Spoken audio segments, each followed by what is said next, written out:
Storm Point is getting some huge changes in Season 19. What damage has the storm done to our favourite island? The storm has cleared over Storm Point and things will never be the same again. There's huge damage all over the island, especially devastating the southern coast. This means there are some new POIs on the map, a total of 6. Developers say they've changed about 40% of the map, and they've also slightly reduced the overall surface area of Storm Point. Let's jump into what's changed and what to expect in all of these new POIs in Apex Season 19. Replacing High Point is Zeus Station. Don't fear, the iconic super tall jump tower still remains to help your rotations. Featuring a maze of small corridors and larger buildings, Zeus Station also features a direct pass-through into Lightning Rod. Fighting here is a fun experience with lots of twists, turns, and cover to play behind. The power lines that run around the edge of the POI also add an extra height that you could take if you were playing, say, Horizon, Valk, or Pathfinder. Devs have addressed some of the difficulties with Lightning Rod and reduced that super powerful high ground and reduced just how much space there is in the POI in general. Now, they've also absorbed Thunderwatch into Lightning Rod, so Lightning Rod and Thunderwatch are now one POI simply called Lightning Rod, and the armory that was nearby has been destroyed. Some new buildings are there in its place.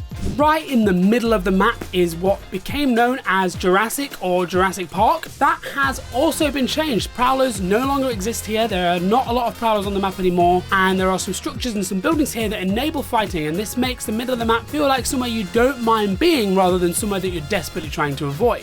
What happens to the Prowler Island in the middle of the map?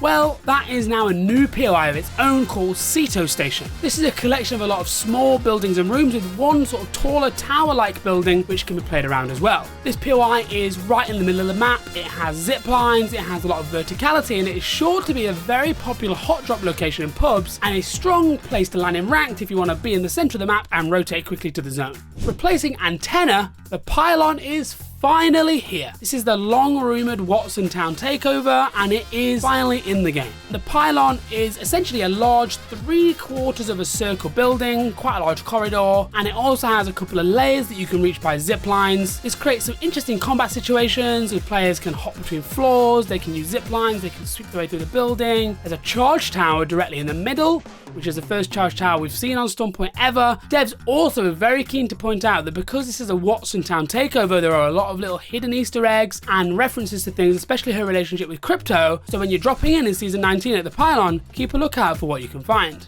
Devastated Coast is literally exactly as it sounds. Fish Farms is no more. It took the brunt of the damage from the storm that struck Storm Point. There is damaged buildings, there is debris everywhere, and the cleanup operation has begun. Echo have brought a large crane and they're even lifting some of the old Fish Farms buildings out in order to repair them and put them back in. This creates some really interesting combat situations with half buildings, broken buildings, new gaps. There's a lot going on here, but it is a much reduced POI from what you will remember Fish Farms being.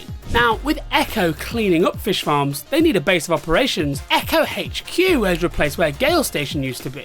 This features a large sort of central building with some corridors and an open central area. Gale Station as a POI was always quite underwhelming, there wasn't really much there. Now Echo HQ, it's not huge, it isn't the biggest POI in Storm Point, but there's a lot there. It's definitely somewhere that you want to land. It has lots of interesting buildings, and it's definitely adding something extra to the south of the map.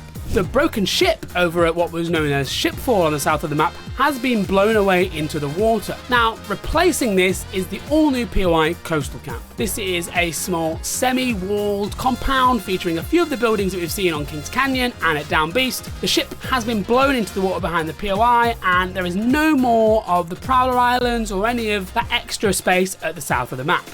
Now, as part of these changes, devs say that they have reduced just how far into the water you can go, so the coast is not quite as big as it used to be. So rest in peace to all of those players that used to take crazy round the edge of the map trident rotations. Now, this wraps all of the major changes to Storm Point. The map certainly feels super different. There's a new skybox, there's a lot of little tweaks here and there, and it definitely feels like a big refresh. Let us know, what do you think of the changes to Storm Point? Are you excited by the new POIs? Are you pleased? Let us know down below, and of course, don't forget to stay with Esports GG for all of your latest Apex Legends news and updates.